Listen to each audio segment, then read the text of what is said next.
those teachers will tell me if it is tamthilia ama ni riwaya. We did the book called Kusandikika. Let me see my age mate. Kusandikika. Who did Kusandikika? Kusandikika by Shaban Robert. Hallelujah. I have my age mate somewhere there. Now, the people of Kusandikika was just an imagery nation. If I can use Swahili, ambayo ni nchi iliyokuwa inaelea hewani. And the people of Kusandikika had one problem. During that period, in that country, there were very many snakes. And the people of Kusandikika could see a snake coming. And when the snake bites him or her, that one she will leave the snake there, or he'll leave the snake there, and go and get the stick and come to kill the snake. Now, fortunately, they could not meet the snake there. That was our Farsi teacher told us. It was what you call in English dramatic irony. Now, about wisdom, sometimes we lack wisdom and behave like Kusandikika people. We see a snake coming, inakuuma, unaiacha unaenda kutafuta fimbo uje uiue. Haitapatikana hiyo nyoka tena because ilikuwa imekuuma, imekufanyia madhara. Anyway, you can translate those who don't understand Swahili. Now, I want to thank and salute my brothers and sisters who have stood before me to expound more about wisdom.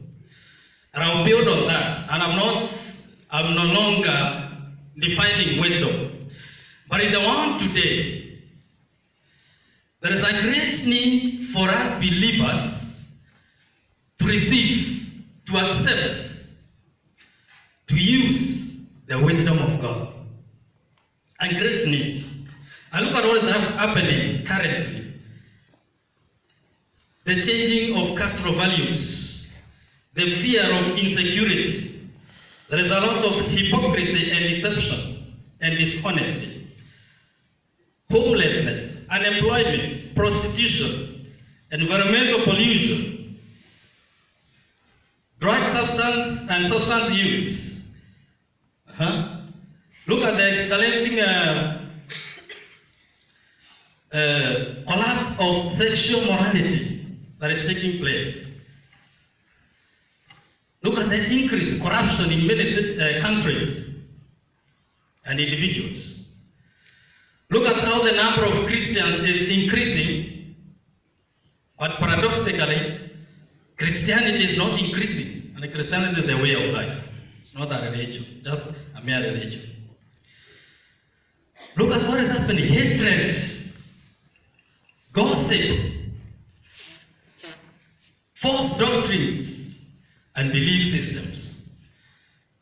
Don't we require the wisdom of God to face all these? Do we require the wisdom of God to face all these? To respond to all these? But one thing we need to understand is that in the midst of all these, the living God, who is our creator, is very present. It is us who get lost in those things and be absent in his presence. He is still God. He changes not. It is us who drop out and change. Look at the negative use of technology instead of using technology positively. And this has affected across the ages. May it be young people, may it be old people have been affected, have submerged themselves in the negative use of technology. High cases of divorces and high cases of we could say sponsorship. Na masponsor wengi wakina mama na wakina baba, dealing with people that they need to mentor who are the ages of their daughters and sons. Don't we need the wisdom of God to face all this? Look at the escalating use of pornography. across the ages. Now,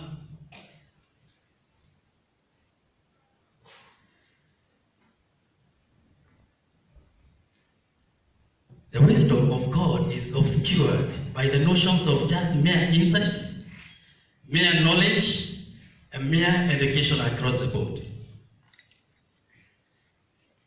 Now, let me ask a question, because I said that I need to restrict myself to a class. Is education equal to the wisdom of God? No. Is it? Now, if education is all we need for us to act right, why are we acting wrongly? If mathematics is all I need, totally, for me to have good moral behavior, why do we have mathematicians misbehaving? If a bachelor's degree, just a bachelor's degree, a master's degree, a doctorate, and being a professor, you can see Professor Githonga smiling, but I'm not talking about you, you're my father and my mentor. And being a professor is, if that's all we need, why do we have people with bachelors, people with MAs, people with doctorates, professors misbehaving? Is education equal to the wisdom of God? But education must be subject to the wisdom of God so that it can serve its purposes in this world. And education is very good. I'm also not at Abiola Laza. And I'm very proud to say, I always say, I'm an alumni of 2 great universities in this world. Isn't it zippy? KEMU, Kenya Methodist University is one. I thought we could have even clapped for that. Kama wezi kujivunia university yako na jivunia yangu. The one that I did my undergraduate here. I'm proud of that. If you are not proud of that, yeah, I'm proud of that. The next one is Birmingham University. And I'm very proud about it. So when I'm talking about education not being equal to the wisdom of God, I'm not a fool. I'm domed also. And I will continue to be domed. And I have the brains to study. Professor, bear me, I will be a professor like you. So, that one is nothing and is useless if the wisdom of God is not there. Why do we need professors and people with the doctorates and masters and the certificates and diplomas urinating on themselves on the way, drunk, totally drunk? You remember the preacher yesterday? Empty, kichwani. How many were here yesterday? Kichwa empty. Because there is no touch of God. And so, the wisdom of God is not just a cognitive matter. It is not just a matter of mind. The wisdom of God is not just a kind of matter. Are we together? You can be highly intelligent or intelligent and lack the wisdom of God.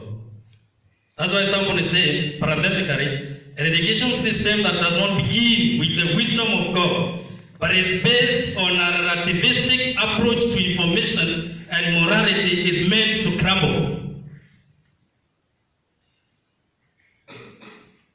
But one theologian said that the wisdom of God is the matter of morality. Hello? He said that it is about behavior which accompanies our belief system. So if we have a belief system, it needs to be accompanied by our actions, our behavior. Our behavioral science must be subject to our belief system. And our belief system here is believing in God our Creator through Jesus Christ our Savior. So if there is any belief system, if there are behaviors that do not accompany that belief system, it is void of the wisdom of God. Say that The wisdom of God means acting in the light of God's revelation, which enables us to stay in this God's word, acting in godly ways. And therefore, I see the wisdom of God as the insight that is applied in our lifestyles. So if there is no godly insight applied in our lifestyles, we are void of the wisdom of God. And I would like you to be now remembering the story of Nabal. By the way, the name Nabal means foolish, stupid, silly. What is the other one? But I want us to relocate ourselves in the following 5 types of fools. I might be in one of them and you. The analysis done by this institute called Basic Life Principles. The first year, as you can see, I'm not doing plagiarism. What I'm giving now, the 5 types of fools, is not mine. I quote the Basic Institute of Basic Life Principles. 1, talked about 5 types of fools: the simple fool, the silly fool, the sensual fool, the scorning fool, and the steadfast fool. Steadfast. And they say that a simple fool, this term is derived from Hebrew, meaning pazar, which implies extreme vulnerability. That is who? A simple fool. They say that the simple fool opens his hands or her hands to anyone. No, it's not everyone, to anyone. And a simple fool opens their mind to any passing thought. So the mind is very open to any passing thought. You can give us Proverbs 22:3. You have some time. 22:3. Please. This is a simple fool. A sensible person sees danger and takes cover, but the inexperienced keep doing and are punished. Is it? Yes. This institute says that these people simply lack discernment. They are very gullible, very curious. And you know, curiosity kills who? The cat. Very curious. This fool is highly vulnerable to any seduction. They are easily seduced. That is a simple fool. Number 2, let me just bypass something. Number 2 is the silly fool. The silly what? Fool. You know now there is a simple fool according to that institute. And we can buy from that. A silly fool coming from the Hebrew word evil, which means simply silly. And they say the mouth of a silly fool often gets him in trouble. Wait, what is, are you a silly fool? No, you are not insulting. You remember even Nabal from there is called who? A fool. The mouth of a silly person, that's what? Gets him in trouble. Proverbs, please, Nick, very fast. 10:14. A prudent man, the wise stores up knowledge, but the mouth of a fool hastens destruction. That is a silly fool. Whatever comes out of their mouth, it doesn't matter how old they are, whether they are 5 years, 10 years, 40 years, 70 years, 80 years. Because they lack wisdom, whatever comes out of their mouth gets them into trouble. As we could hear the age of those who are young, even your mothers and fathers, what they say, they sort it. That's a silly fool. The next fool is a sensual fool. They say this fool thrives in the gratification of senses. From the Hebrew word conceal, which means simply stupid, fat, stupid, fat, stupid. I don't know how they define that fat, stupid. And the word denotes a person who seems determined to make wrong choices. You see, the person who does what? Who is determined. And this institute says that this person is not mentally deficient. No, they deliberately choose to follow the wrong ways. And this essential Essential food, Proverbs 10:23. As shameful conduct is pleasure for a fool, so wisdom is for a man of understanding. Proverbs, which is this, they are very unreasonable.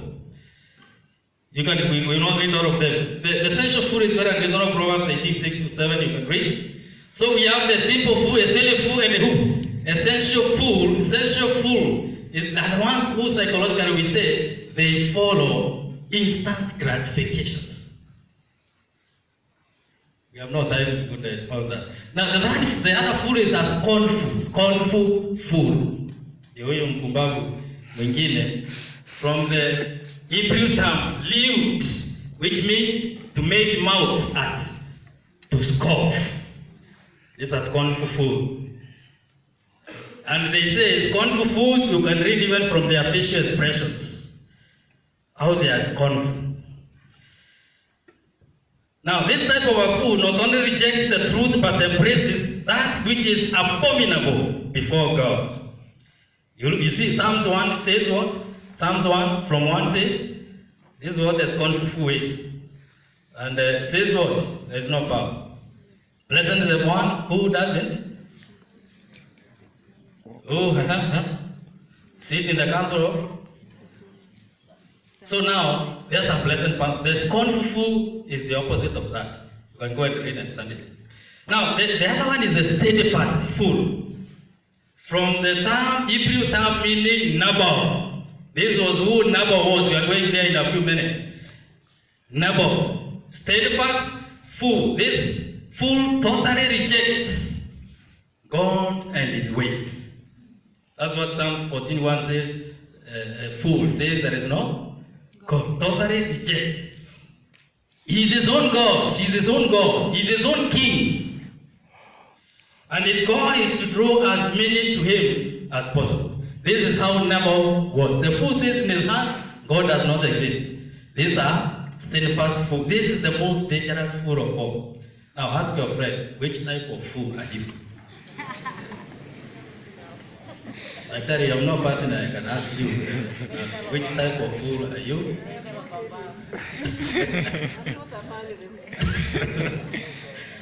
So, this is what Nabal was, a steadfast fool. Nabal was a very rich man, rich in goats, rich in cattle, rich in sheep, but very poor in grace and faith. Are we together? Yes. He was very poor in grace and faith. And even his own wife confirmed to David that he sleeps in his folly and wakes up in his folly. And because you have no time to expound what happened, but Abigail used the 5 marks of wisdom we see in the book of James 3:17, which is the source of our theme. That the wisdom of God is pure, peacemaking, considerate, submissive, full of mercy and good fruit, impartial and sincere. That's what Abigail used. And I chose deliberately that we read the whole chapter. And if you go, please study it very well. Chapter 25 of 1 Samuel. And see the wise, intelligent Abigail. How many Abigails we have here? Raise up your hand if you are Abigail. If you are Abigail. No, your real name is Abigail. Your real name. Jesus' name. Abigail. My first daughter is called Abigail. I want to pronounce a prophecy to you, my friend. If you are Abigail, raise up your hand. And may all Abigails who are not married not get married by foolish people. Including my daughter Abigail, will not be married by a fool. In Jesus' name. So, Nabal was the descendant of Caleb. Caleb was very intelligent. He served God wholeheartedly. But Nabal had nothing connected with that ancestor. But he had a very beautiful and intelligent woman. But David sent his servants to go to give him a greeting, which was actually that greeting was very well known in Israel. That during the harvest time, if you happen to pass across the Israelites' land during the harvest time, according to Torah, the law of Moses, There were some crops that were set apart for the strangers who were passing, for the widows, for the orphans. But when David now, David protected even very many people from destroying Naboth's crops. And now he sent his people to go and tell him, at least do something small. And Naboth howled insult. You see what Naboth said? Naboth, I want to finish with that one. 1 Samuel 25:10. Naboth asked them, who is David? Who is Jesse's son? Many slaves these days are running away from their master. And he talked and talked and talked. And David wanted to avenge. But now, even the servants of Naboth heard that now David has prepared his people to go and clear Naboth. But now these servants spoke to Abigail because they knew Abigail's qualities of wisdom. And Abigail now immediately prepared all those things that we saw and dedicated herself to go and meet David so that David will not avenge. And what was his husband doing, the foolish Naboth? Was in the house making merry as a king, drinking himself foolish. Then Abigail went and managed to influence David not to avenge. And he went and told him, don't listen to my husband. Even his name indicates he's a foolish, stupid person. Don't listen to him. And when, if there are some wives these days, it could have been a quarrelsome event. Nilikuambia wewe ni mjinga. Ona sasa, umetukana mfalme. You are foolish. Nimekuimbia mara nyingi. But she didn't quarrel him because of his wisdom, of her wisdom. And she didn't even tell him, I'm going to meet David, so that he alters his decision. Because she knew if she tells him, it will be a quarrelsome event. And because of the foolishness, he will not allow her to go. But she thought she managed to influence. I remember, because she influenced David not to avenge, God himself struck him. I remember when Abigail came, he met his drug, he could not even talk to him. Slept, and in the morning when he is sober, he spoke with. How many were okay? Don't raise your hands. Those who are married yet, and they have drinking husbands. When you want to tell them something, do you begin those talks when they are not sober? She talked to him when he's sober in the morning. And later God did what? Struck him with paralysis. And you can see now, anyway, Abigail relocated, isn't it? You have no time to do that. The battle, always, if you are a wise person, is not yours. The battle belongs to who? And I pray in the name of Jesus Christ. We are not praying for your enemies to be struck dead, but to be struck dead in their hatred in the name of Jesus. So that through you, because you're wise, and not be part and parcel of the enemies. Because if you are courting with the enemies, you will never defeat them.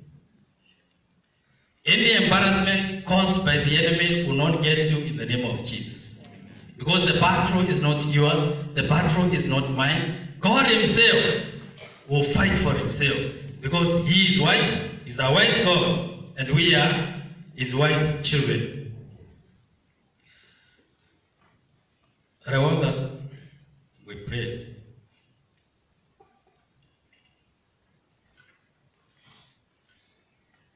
As we ask ourselves this, I usually ask the students, I've never asked the staff. Ask one another, then we rise up and pray. As you rise up, please stand up. As you ask this, get hold of one person. Dr. Kibara is going to assist my daktari there. Get hold of one person. Ask them, are you wise or otherwise? Because if you are otherwise, there is no wisdom there. Let's pray. God Almighty, Lord, thank you for speaking with us in your wisdom. We pray that you impart the knowledge and wisdom that was there in your servant Abigail upon us, so that we will execute this knowledge in our offices, in our families, in our Christian lives, in our classes, in our education. So, Almighty Father, by the end of it all, we will thrive in you. You abide in us, and we abide in you. So therefore, Lord, lead us to your blessings of wisdom. In the name of God the Father, God the Son, and God the Holy Spirit. May God bless you and have a blessed week. Amen. Appreciate it. We have not taken the test yet. Appreciate the picture of the day. As you hear this small thing we left out. Ndipo kumbavu wana wangu bingie radhi baba. God bless you so much. May the grace